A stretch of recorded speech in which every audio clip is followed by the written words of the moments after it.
This time around, we are discussing the Monkey See, Monkey Kill. This franchise is the origin of the reason why I have to say infected, the main inspiration of the Left 4 Dead series, bite by day or vomit by night. This shall be the norm until you find true love's first kiss. Then take infected's true form. Everyone judges this guy for running away like a pansy, but most likely would do the exact same thing in a similar situation. Probably the scariest viral infection I have discussed for how realistically possible it seems and how easily it can be transmitted. Rabies ain't got nothing on this. A reality where a combination of PETA, monkeys, and cowardly horniness ended Great Britain and a majority of Europe. Someone better call Ben Stein for some clear eyes. If the franchise taught me anything, it's to not kiss women, not to save kids in a pandemic, and let Hawkeye do his thing. Blood drops keep falling on my head. And that the last infected human died 6 months ago. We weren't here 6 months ago. What are you afraid of? Bruh. And pure, unadulterated rage, movies, and some comics themselves. This time around, we are telling you why you wouldn't survive 28 days/weeks later's rage virus.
Now, as with many widespread pandemic-level infections, this particular virus all started with the hope of aiding humanity in what causes a noticeable amount of strife and tension, the pure emotion of anger, or more specifically, anger control issues. It was in the biolabs of Cambridge University in Cambridgeshire, England, that the research into the neurochemicals directly linked with anger and aggression would be held in order to create an inhibitor that would more efficiently regulate anger issues in people. More effective than Zoloft, Celexa, Prozac, and even smoking a lot of the ganja, if you know what I mean, my lad.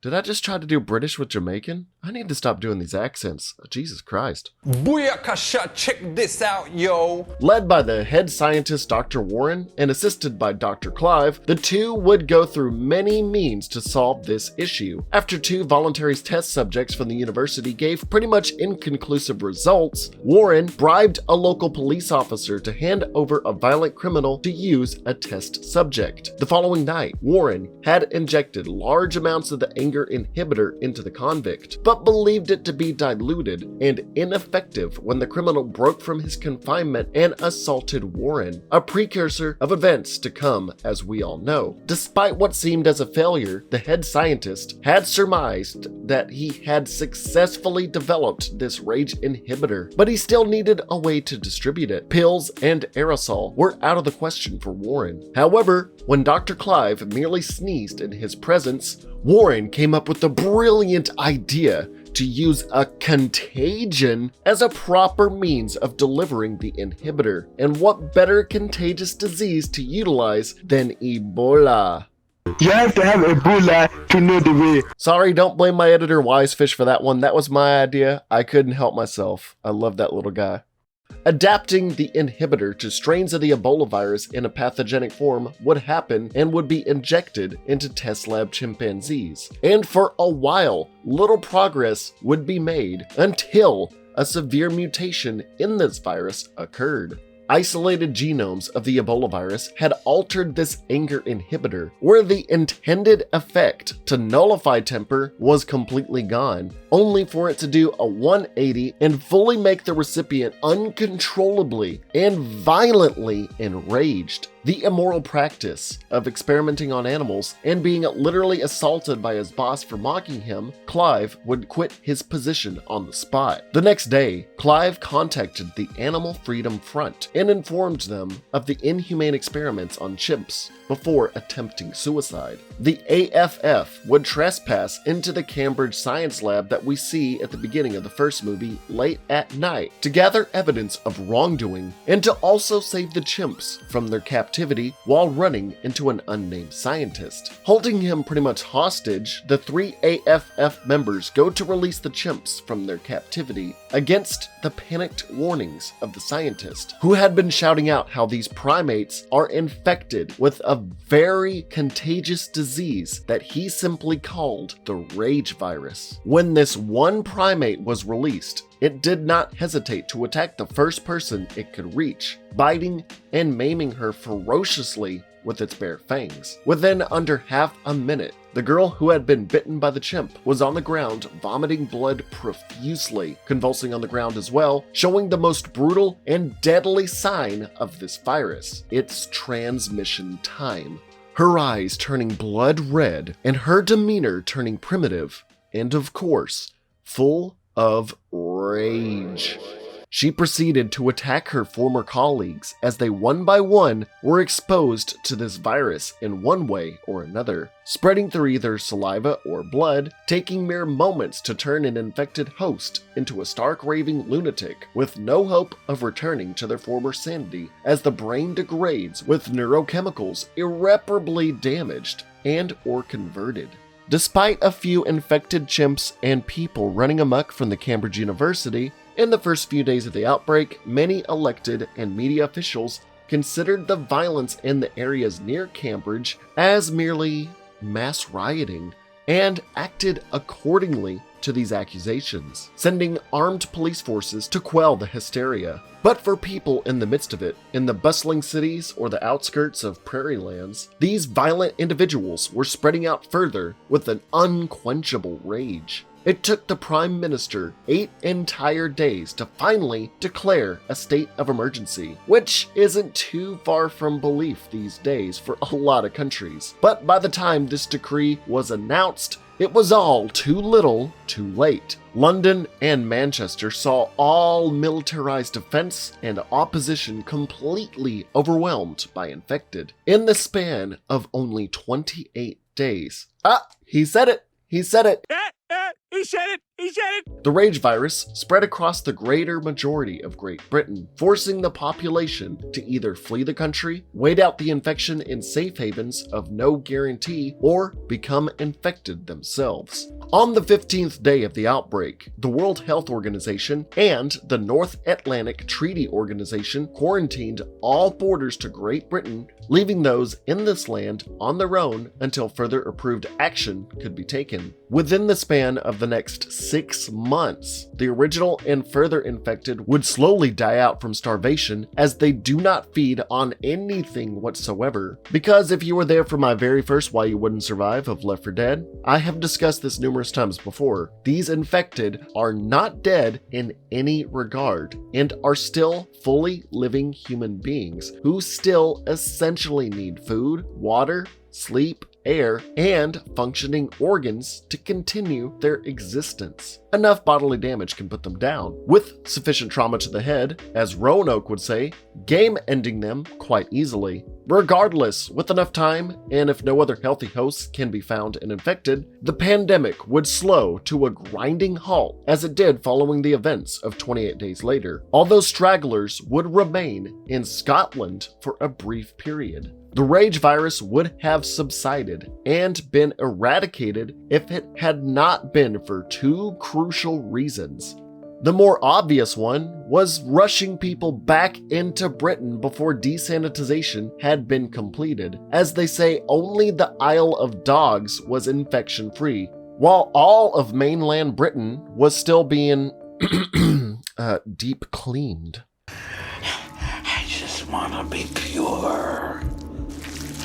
And while it can't carry over to other species, rats and dogs still remain in mainland Britain and could very well transmit the virus if it had mutated to go to other animals or various other reasons, like they're carrying chunks of the dead people's flesh or something like that. That, and when the virus was breaking out once again, all military personnel decided to put all unarmed civilians in this one cramped and contained area where no soldiers were guarding both entrances, easily giving the infected ample healthy hosts to up their numbers. Now, the second reason being this one family, this one damn family that screwed it up for all of Europe, the Harris family. Alice Harris being abandoned by her cowardly husband, Don, to become an asymptomatic carrier of the virus. The Harris children leaving the Isle of Dogs quarantine to go see their old house and have a good time while there's biohazard stuff on the ground and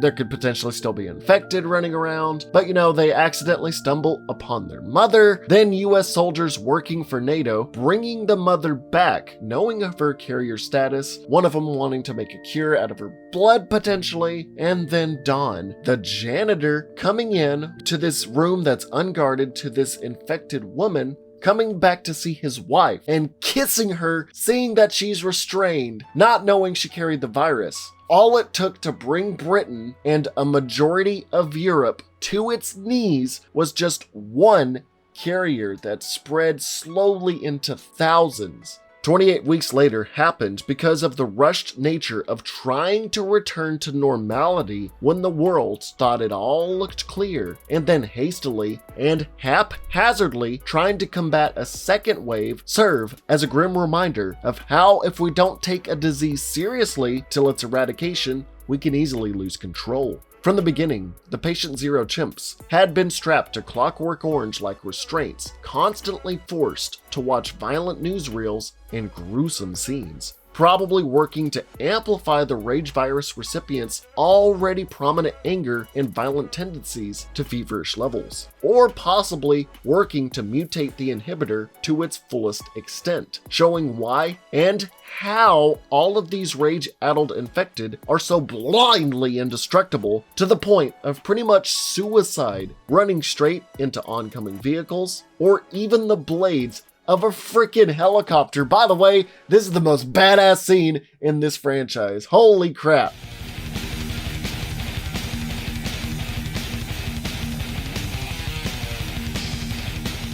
When given the chance at freedom, one chimp charged in recklessly, displaying no sense of self-preservation, even when a gun was fired at it. Human infected will continue to attack even when set ablaze or heavily damaged. They won't stop until their body literally shuts down on them. Although most infected are just blindly idiotic and just want to attack one thing without considering any other options, in the case of the infected version of Dawn, it's plausible that some infected may retain some form of intellect, hunting instinct, and self-preservation, as Dawn is seen sneaking around as an infected and hunting his son. And when there are other people, he suddenly mysteriously vanishes. And he is also seen actively avoiding the napalm strikes in a nearby alleyway, while other infected are set on fire. They will gather in herds following any sources of sound, light, or purely based on instinct to their next location, never becoming noticeably fatigued, although they are seen becoming docile to a degree when not knowingly searching for victims, or when they are chained up and unable to move very far, having enough strength to break through wooden barricades and locked doors, either from mutations to their muscle mass or the fact that their adrenaline levels increase at a magnified rate when in pursuit of any non-infected individuals, and because they're in a blind rage 24/7. Once they are within a short range of you, your chances of survival shrink heavily, being beaten to death by their wild onslaught of fists and kicks, having fingers shoved through your eye sockets, or even them using objects as blunt weapons to bash your fucking brains in.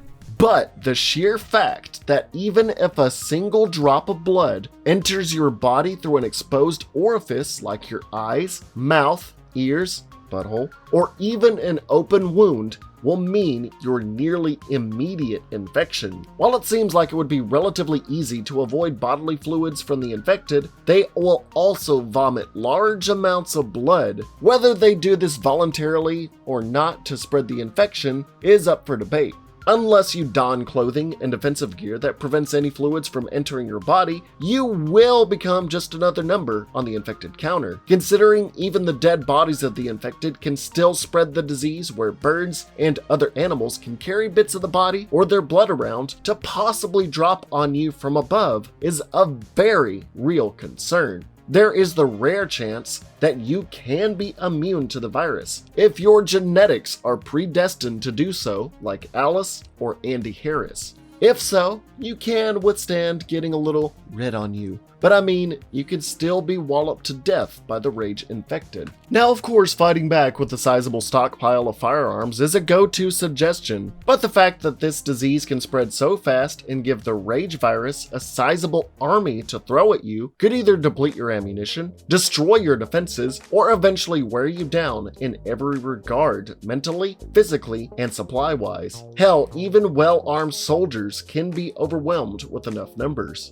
However, if you could somehow board yourself up without making any noise, with enough food, water, and weapons to last you for at least 5 weeks to outlast the infected as they slowly starve to death. Although, if they are able to sustain new recruits and infect more people, this time span can stretch for an undisclosed period of time. Also, don't be letting any straggling kids in when you do have a well-fortified home. It was because they let in one kid that all these infected plowed through their defenses and easily overwhelmed them. Although I do have to say, your survival is not completely determined by the infected and the extremely infectious fluids they can ooze out, but the actions of militarized and quarantine efforts. In 28 days later, we have a lot of military personnel using their armed and militarized status to take control of women for sexual purposes and to, execute men so they have complete dominating power. And as we see in 28 weeks later, when all protocols to re-establish society in Britain and eradicate the rage virus failed, the NATO troops had to resort to a plan B,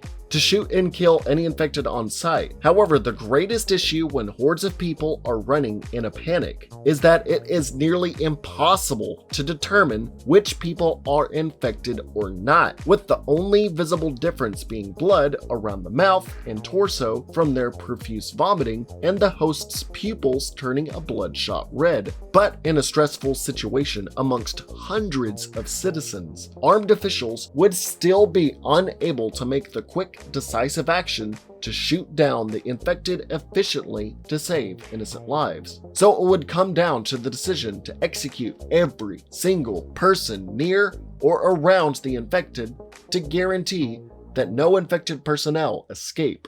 Rooftop units, target everyone at ground level.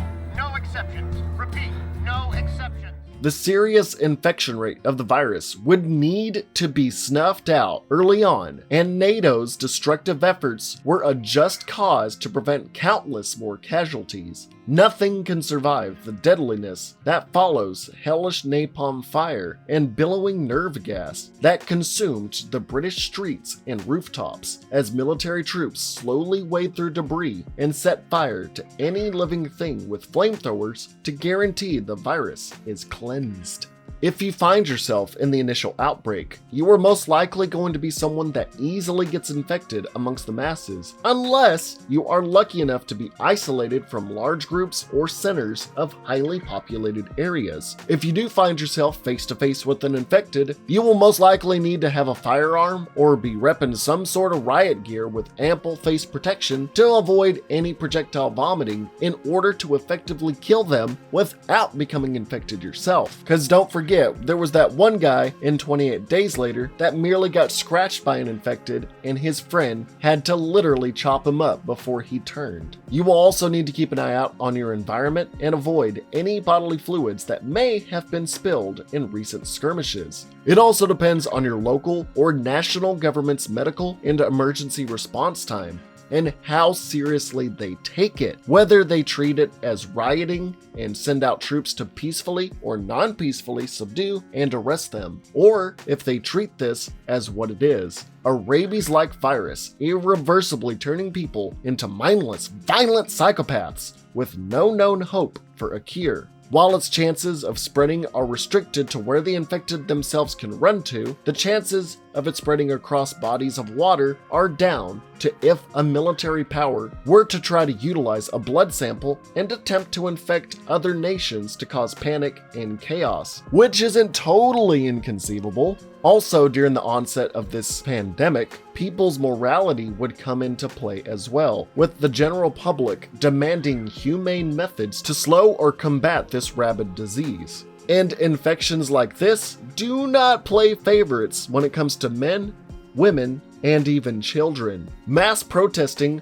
would be a very real possibility, as people would see footage of armed units attacking and killing the infected, and with this pushback, government officials and law enforcement would possibly be dealing with more than they can handle, with the infected coming in from every direction as protesters are outside, possibly also being attacked by these infected. Stacking that on top of the amount of rioting that would already be going on because of the lawless nature that would be happening in the Greater Britain area. If our governments and populace fail, the infection will dominate a large portion of our population, and depending on the country, will determine how armed response will try and eliminate the ragers. But eventually, quarantine efforts would be made as blockades and military checkpoints would be established far from hot zones to prevent any more infected from bleeding out to other highly populated areas. If enough defenses are made, infected, or in some case even non-infected if military protocols dictate it, attempts to extend their reach outside quarantine zones will easily be mowed down and destroyed. Those stuck within quarantine will need to survive against time, the infected, basic survival,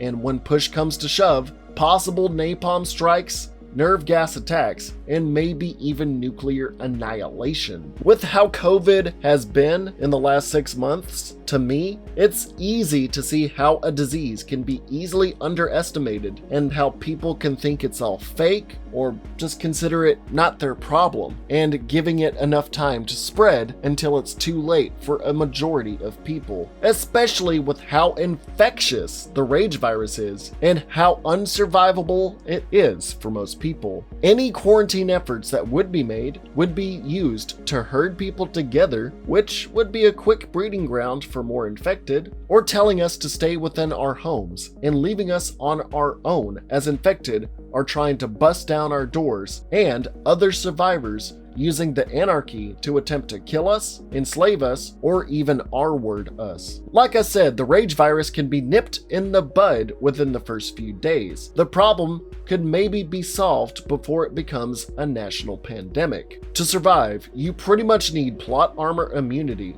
high enough luck to not have a single drop of blood splatter on your eyes or in your mouth in violent skirmishes, having proper weapons and armor to prevent biting, scratching, or any kind of, transmission. Or what you're most likely gonna do, even though you don't think you will, but you probably will, pull a Dawn and leave other people for dead to save your own skin. And even if you survive it all, it's not guaranteed to be over, as one surviving carrier or infected could restart it all over again.